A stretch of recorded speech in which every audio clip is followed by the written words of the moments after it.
What's happening, everybody? On today's show, a busy recruiting update from around the conference as we've got commitments to Alabama, Georgia, A&M, LSU, Missouri, and more. Also, Auburn's breaking ticket sales. Arkansas has a fan rooftop and a surprising firing from ESPN's College Game Day. Locked on SEC starts right now. You are Locked On SEC, your daily podcast on the Southeastern Conference. Part of the Locked On Podcast Network, your team every day.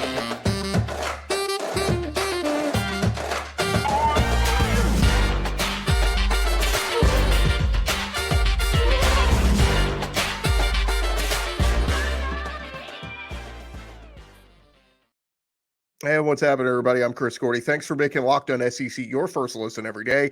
We're free and available wherever you get your podcasts and on YouTube, part of the Locked On Podcast Network covering your team every day. All right, let's jump into it. We got plenty of recruiting news to get to. Let's go around the conference, and we dive headfirst into it as we start first with Alabama. They are the top landing spot for Jameer Grimsley, an athlete 6'3", two-way standout who announced his commitment over the weekend. He had a final three that included Michigan and Florida, and he ultimately landed with the Crimson Tide. He took an official visit to Tuscaloosa back in June and ultimately decided on Alabama. And like we said, four-star recruit and ranked the number 19 corner in the class, number 34 prospect from the state of Florida. So a nice get there for Alabama. It becomes the 10th commitment for Alabama's 2024 class that features a couple of five-star commitments from quarterback Julian Sayin, Perry Thompson, among others. Now, over at Georgia, Jordan Hall, who is a five-star recruit out of the Jacksonville area, he signed with Georgia in December and went on a podcast recently slamming Florida's NFL production at the defensive line spot. It was the recent NFL draft success by former Georgia defensive lineman that ultimately made him choose the Bulldogs over the Florida Gators. And he was talking with current Georgia players Tate Ratledge and Zion Logue on the Real Talk Georgia podcast and said, look, Florida talked a lot about nothing. Georgia talked a lot about something. He said, Georgia going to put me in the league. Florida ain't put a D lineman in the league since Taven Bryan, and he's terrible. So, hey, I'm going to Georgia. Now, that's not completely accurate. Florida has put some other D linemen in the NFL, but understand Jordan Hall kind of playing to the fan base of Georgia fans who love hearing that kind of stuff, love to hate for Florida, and they'll keep riding that momentum. Now, they did pick up another commitment this week. Michael Uni, 6 foot tall, 8 inches, 325 pounds, four-star offensive tackle from the state of Texas. He's ranked as the nation's number 8 offensive tackle. He's known as Big Mike, and he committed to the Georgia Bulldogs. He's a 4-star prospect, the number 9 offensive tackle on the 24/7 composite, number 145 overall player in the class of 2024. That brings Georgia's class up to 22 players already for the 2024 recruiting class. So Kirby Smart is doing work. Meanwhile, over at Texas A&M, they picked up a commitment for their 2024 class in wide receiver Draylon Miller. He had offers from all over the country. He's 6 foot tall, 190 pounds, 4 stars, the number 12 wide receiver, number 12 prospect from the state of Texas. And the Aggies are getting hot right about now. Jalen Hornsby also committed to the Aggies, a wide receiver from the state of New Jersey. He's 6'2", 195 pounds, 4-star prospect, number 5 player from the state of New Jersey, number 57 wide receiver in this class. And he's A&M's third commitment over the last couple of days because they also picked up 4-star linebacker Ty Anthony Smith, who made his decision to join the Aggies. He's the number 324 overall player, the number 27 linebacker in the country, number 54 player from the state of Texas. So that brings the Aggies commitments for 2024 up to 15. They have been doing some work in recent weeks, Jimbo Fisher and company. So congrats to them. They sit, in the top 15 right now in the 24/7 sports composite rankings. Over at LSU, they continue their momentum. They picked up a commitment from a 4-star prospect offensive tackle out of the state of North Carolina in Ethan Callaway, who announced over the weekend he is going to LSU. He's the number 18 offensive lineman, number 210 overall prospect in the class of 2024. A lot of teams were on his tail, including a lot from the SEC. So Ethan Callaway announcing he's going to LSU. That brings the Tigers up to 18 commitments for their class of 2024. Over at Tennessee, they picked up a nice one. Braylon Staley, a 4-star wide receiver out of Aiken, South Carolina, one of the best wide receivers in the state of South Carolina. But Josh Heupel able to pull him away from Shane Beamer's crew and gets him to Knoxville. Staley is 6 foot tall, 180 pounds, also runs track and field. He's the 25th wide receiver in the country, number 3 player out of the state of South Carolina. So his commitment gives Tennessee 15 players in the 2024 recruiting class. He's the current highest rated wide receiver in that group, with the Vols class currently ranked 12th in the country. Lane Kiffin over at Ole Miss doing a little work, picking up a lineman from the Mississippi area, staying home to play for the Ole Miss Rebels. William Eccles, the newest pledge for the Rebels, announcing his news over the weekend. 6'2", 295 pounds, rated as an interior offensive lineman, 3-star prospect, number 19 commit from the state of Mississippi. And that brings Ole Miss now to 17 commitments for the class of 2024. Mark Stoops doing a little work. He picks up a 4-star prospect out of the state of Tennessee in Elijah Groves. He had a top 3 list that included Kentucky, Purdue, and NC State, and Groves picked the Kentucky Wildcats. Groves is a linebacker. He's the 11th player committed to Kentucky, 6'4", 215 pounds, and nice length for a linebacker. Like we said, 4-star prospect, 30th linebacker in the country. Has made plays defensively at linebacker and edge and in the defensive backfield. So we'll see where he ultimately plays at Kentucky. But Elijah Groves picking the Wildcats, and Wildcats doing a little work, doing a little catch up. Cutter Boley, their in-state quarterback, currently the headliner of that recruiting class, but we'll see what else they add along the way. All right, Eli Drinkwitz over in Missouri getting some work done. They've picked up a handful of commitments this weekend. Started with a couple on Friday and then a couple more over the weekend. So let's run through some of them. Justin Bodford from the Sunshine State, he announced his commitment on Sunday to play for Eli Drinkwitz. 6'1", 291 pounds. He's a 3-star prospect, number 116 defensive lineman. He is committed to the Mizzou Tigers. Also, in-state athlete Jude James committing to Mizzou. He's 6'4", 200 pounds, rated a 3-star, the number 23 recruit from the state of Missouri, and the number 159 wide receiver. Also, Cam Dooley picking the Mizzou Tigers, sharing the news over the weekend. 6'4", 195 pounds, 3-star prospect. Does not have a rating yet on 24/7 Sports or on 3, but Rivals has him as a 3-star. He's an athlete, so we'll see what position Cam Dooley will end up playing. And Mizzou starting to rack up some commitments now after kind of slow out of the gate. So good for Eli Drinkwitz and company. And lastly, over at Vanderbilt, Clark Lee's group, they picked up a commitment, number 18 for their class of 2024 in Mason Carter, 6'5", 200 pounds, rated a 3-star, number 103 edge rusher in this class. So Vanderbilt capping off their class. And one quick other SEC recruiting note, 5-star defensive back KJ Bolden is set to make his announcement in just a month. So we will see where he ends up. He's out of Buford, Georgia, and there was some thought that the Bulldogs may be getting the 5-star number 1 safety. So we'll keep an eye on that. Thank you guys so much for making Locked On SEC your first listen every day. Coming up next, we're going to hit on some other tidbits going on around the conference, including some news from the Big 12, as well as Auburn breaking a season ticket record sale. We'll get to that in just a second. But first, this is Locked On SEC. And I want to remind you that this episode is presented to you by our friends over at FanDuel. Take your first swing at betting Major League Baseball on FanDuel and get 10 times your first bet in bonus bets up to $200. That's right. Just bet $20 and you will land $200 in bonus bets, win or lose. That's $200. You could spend betting everything from the money line to the over-under to who you think is going to hit the first home run. It's all on an app that is safe, secure, and super easy to use. And also, when you win, you get paid instantly. There's no place better to bet on MLB than FanDuel, America's #1 sportsbook. So go sign up today and visit FanDuel.com/lockedon. That'll get you $200 in bonus bets.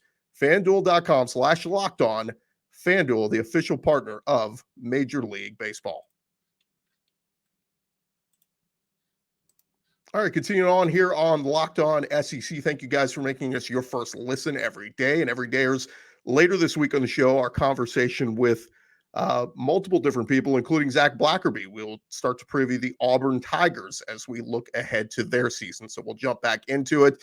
As we do, let's dive into it. We will get into a little bit of SEC talk in just a second. But first off, how about a little Big 12 conversation? As the Big 12 has extended their media rights agreement with Fox and ESPN through the 2030 through 2031 football season.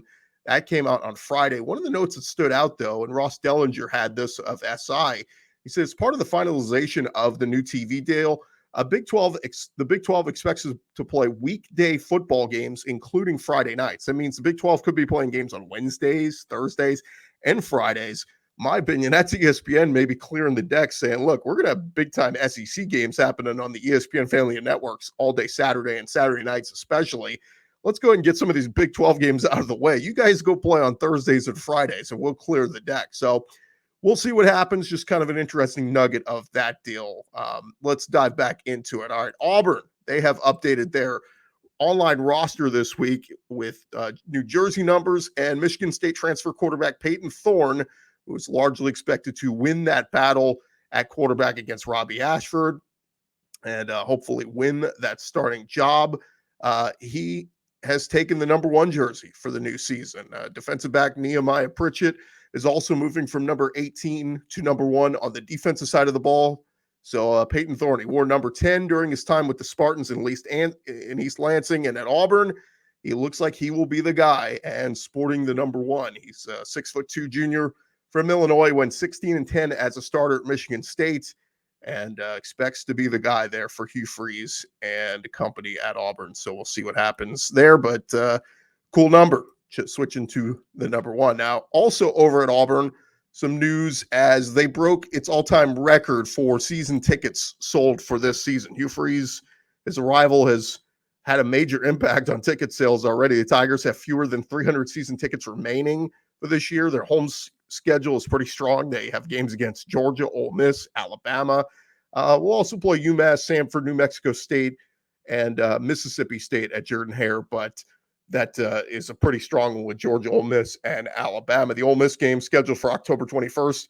Of course, we'll have Hugh Freeze going against his former team in a big-time SEC West showdown, so that will be a lot of fun. But, of course, this launches the new campaign post Brian Harsin into the Hugh Freeze era, and Auburn fans are ecstatic and super excited. They will open the year against UMass on September 2nd. Other news over at Georgia, their annual homecoming game has been finalized. It will be in Athens. It will take place November 4th as the Bulldogs host Missouri. They announced in a press release on Friday. They said numerous activities will be taking place throughout the week, including the annual homecoming parade, the crowning of the homecoming king and queen.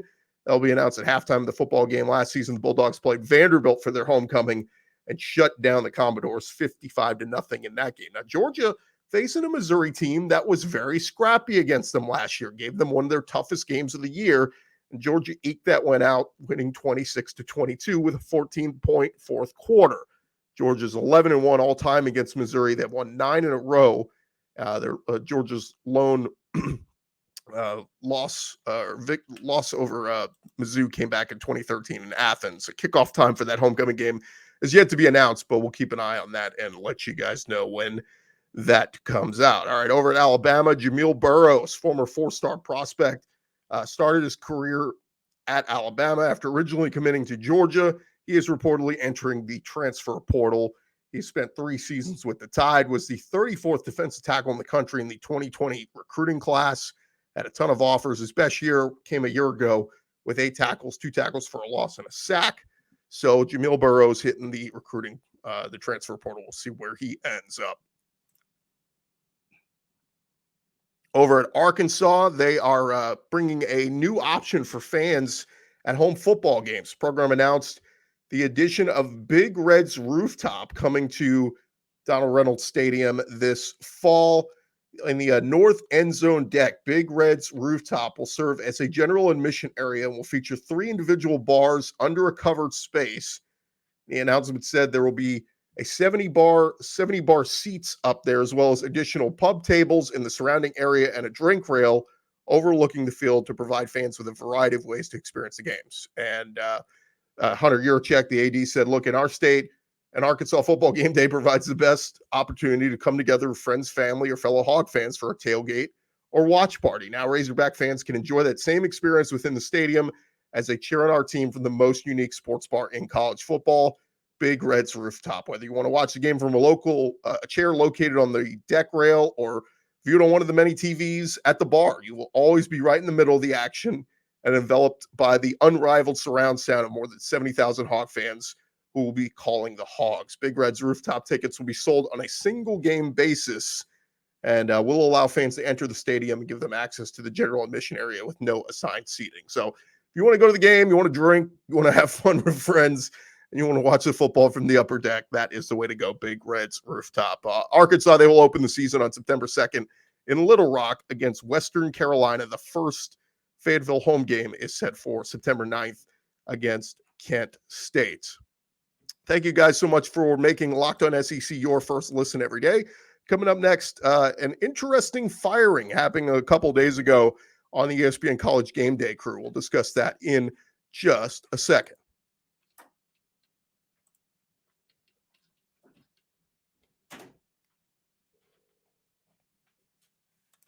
Rolling along here on Locked On SEC, and as we dive back into it, I wanted to get into some interesting news that came out just a couple of days ago. In case you guys missed it, obviously ESPN making some cuts across the board with their College Game Day crew, and or rather across the network, but hitting the College Game Day crew. Unfortunately, David Pollack, the former Georgia star, was included in the latest round of layoffs from ESPN, and it was pretty shocking and surprising for a lot of people. A number of critical tweets from people all across college football saying they didn't understand it.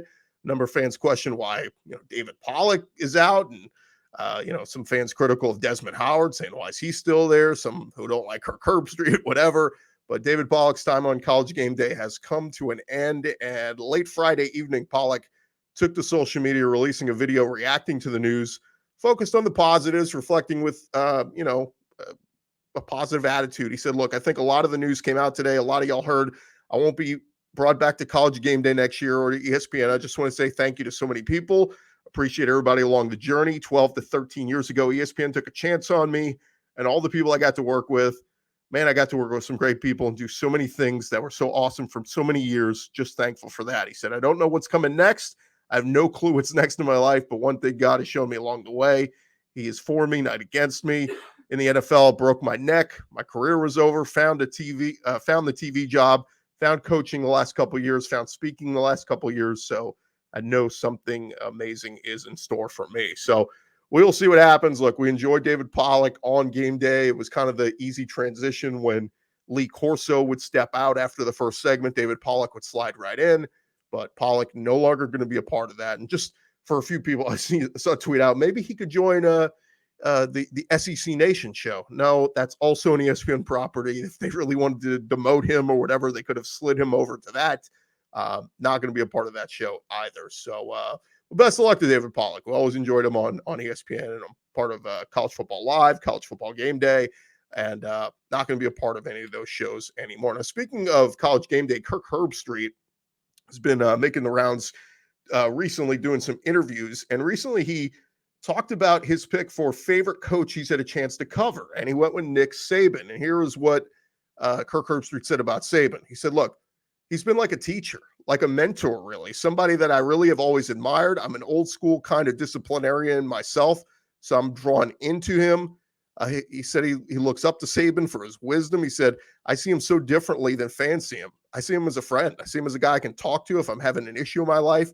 He's probably one of the first people I would call because of how much his words mean to me, because he's not always going to tell you what you want to hear. He's going to tell you what he really thinks.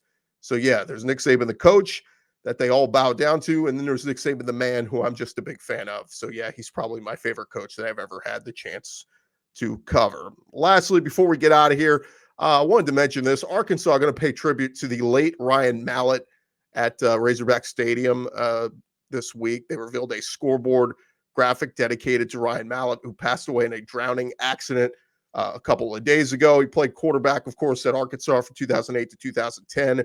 regarded as one of the top quarterbacks to come through the Arkansas program. And just a really tragic incident where he drowned on off the coast of Florida. He was 35 years old. So really tough news there.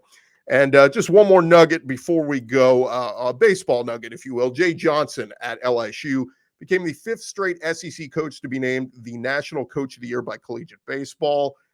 He, of course, won the College World Series with LSU just a week ago, had a fantastic season, a fantastic postseason, and very well deserved there for Jay Johnson. So congrats to him. We'll see if LSU can repeat. They're coming back with a lot of talent next year, but as we know, the SEC baseball world always brutally tough and going to be tough once again. So, but congrats to Jay Johnson on a well-earned recognition. Thank you guys for making Locked On SEC your first listen every day.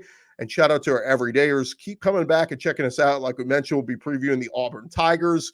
We'll also be catching up with quarterback Mike Wright later in the week. You do not want to miss that. This has been Locked On SEC. I'm Chris Gordy.